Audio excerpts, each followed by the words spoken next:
Waan ku jeclahay. Waxaan kuu jeclahay sidaad u jeceshahay naftaada.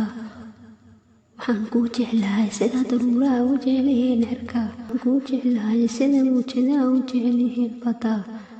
Adiga ah murugadeyda, adiga ah farxadeyda. Noloshu waa mid socota, jawiguna waa mid isbedelaya, laakiin dareenka qalbigayga siiwaya ma aha mid isbedelaya.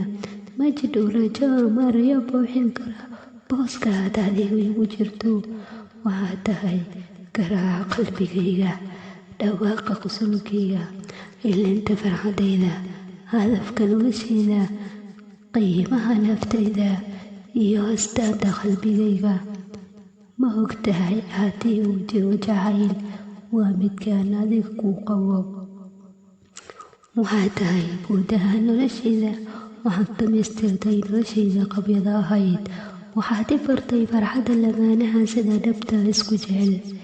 Nolosha adigu la'aantaada waa sida geed aan miro lahayn. Markaan adiga ku bartay, waxaan hamiyey nolol. Waxaan hubaa inaan ku jeclahay, kuna jeclaan doono.